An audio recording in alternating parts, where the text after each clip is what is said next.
반갑습니다. 보물TV에서 새롭게 선보이는 코너 부동산 책 요약해주는 남자 일명 부양남의 BK입니다. 좋아요, 구독을 필수.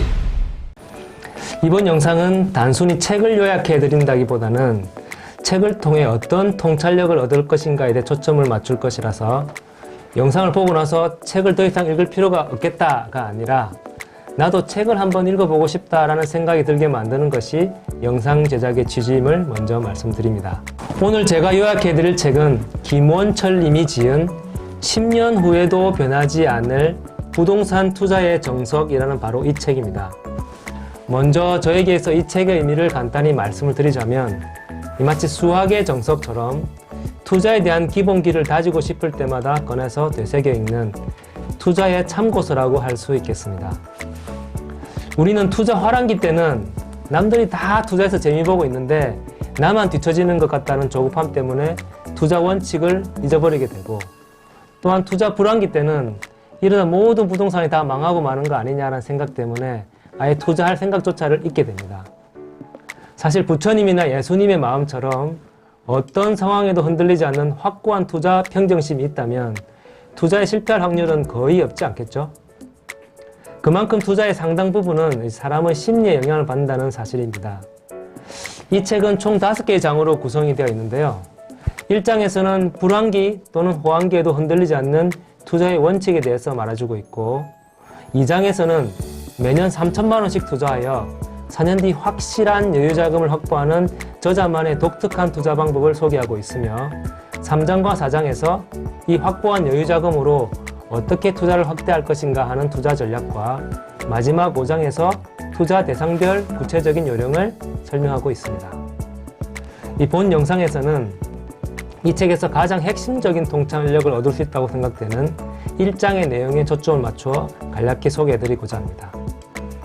저자가 1장에서 독자에게 던지는 질문은 부동산 투자는 호황과 불황에 상관없이 항상 유효한가입니다. 여러분은 어떻게 생각을 하시는가요? 정부의 부동산 규제로 침체 일변도를 달리던 2018년도의 상황과 규제가 다소 완화되면서 미친 듯이 끌어오르는 올해의 상황에 여러분은 투자에 대한 생각이 항상 일관되었나요? 아마 그러기는 쉽지 않았으리라 생각이 됩니다. 만약 모든 사람들이 그랬다고 한다면 누구나 2018년도에 유망한 지역의 대장 아파트를 아주 적정한 가격에 매수해서 이미 충분한 수익을 달성했을 테니까요. 불호황기와 무관하게 투자가 가능한지에 대해서는 저자는 4가지 전제를 설명하고 있습니다. 첫째, 주택은 앞으로 20년간 계속 부족하다. 둘째, 선진국의 부동산 가격은 꾸준히 상승해왔다. 세 번째, 부동산이 정부의 유일한 경기 부양 카드이다. 그리고 마지막으로 주택이 남아도는 상황이 오더라도 오르는 부동산은 항상 존재한다입니다. 자, 하나씩 살펴보겠습니다. 먼저 첫째, 앞으로 20년간 더 부동산이 계속 부족하다는 전제는 얼핏 들으면 쉽게 납득이 가지 않습니다. 당장 결혼도 많이 하지 않는데 새 신혼집이 많이 필요할까라는 생각도 들 테고, 자, 여기에서 결혼에 대해서는 이 결혼을 하는 사람들의 비율이, 즉 다른 말로 혼인율이 줄어들고 있다는 것이지 결혼으로 인한 새로운 가구는 계속해서 생겨난다는 뜻이고요. 한편으로 이제 다문화 또는 노령 인구가 꾸준히 증가하면서 이들이 원하는 주택의 신규 수요도 꾸준히 창출되기 때문에 향후 20년간 이 특정한 형태의 주택은 여전히 부족하다라는 저자의 전제는 상당히 설득력이 있어 보입니다. 자, 둘째로 선진국의 부동산 가격이 계속 상승해 왔다는 것은 통계적 데이터가 증명해 주는 부분이니 특별한 논쟁거리는 되지 않을 것 같습니다. 다만 우리나라의 특수성이 있기 때문에 저자의 논리를 100% 받아들이기는 약간 무리가 있을 수 있겠습니다.